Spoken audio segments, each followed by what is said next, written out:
hawak na ng Office of the Solicitor General ang ilang dokumento mula sa COMELEC para sa case build-up ng ihahain nilang co-warranto petition laban kay Bamban-Tarlac Mayor Alice Guo. Pero tingin ng isang senador, tila nalilihis sa tunay na isyu ang pagdinig ng Senado. Yan ang pampagising na balita ni Camille Samonte.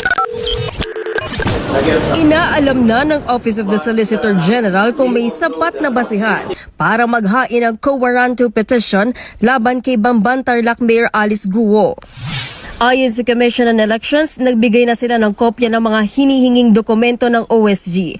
Kasama sa binigay nila ang kopya ng Certificate of Candidacy o COC at Statement of Contributions and Expenditures o SOSE ng alkalde.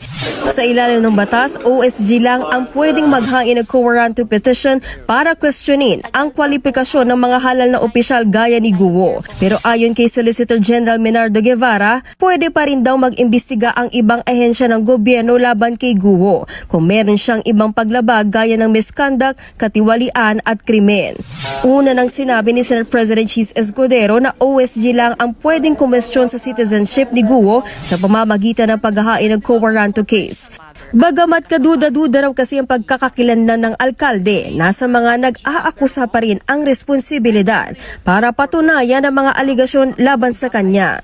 There's a basic principle in law. He who alleges must prove the same. Yung nag-allege na hindi, dapat patunayan. Kung mapatunayan, hindi dapat tanggalin. Kung si Senate Minority Leader Coco Pimentel naman ang tatanungin, questionable na ang tinatakbo ng pagdinig ng Senado laban kay Guo.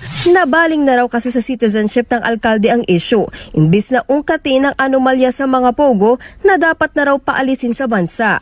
Buwelta naman ng Filipino-Chinese community, tila nagiging witch hunt at pamemersonal na ang pag-atake ng Senado kay Guo. Naaapektuhan na raw nito ang dignidad ng Senado at nangangamba sila na baka madamay rin ng mga Filipino-Chinese o mga Chinoy sa umano'y pamumulitika. Naging sarswela. I mean, it's very irritating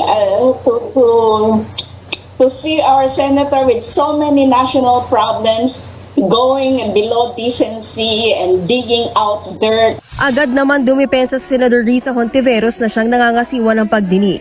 Giit niya, hindi personal na pag-atake sa mga Chinoy ang pagdinig ng Senado. Hindi rin daw ito witch hunting at pamumulitika dahil nakasalalay daw dito ang ating national security. Nakatakdang magsagawa ng executive session ng komite ni Hontiveros bago ituloy ang public hearing. Imbitado raw dito ang iba't ibang security and intelligence agencies para talakayin ang iba pang sensitibong detalye sa kaso ni Mayor Guo. Nagbabalita mula sa Frontline, Camille Samonte, News 5.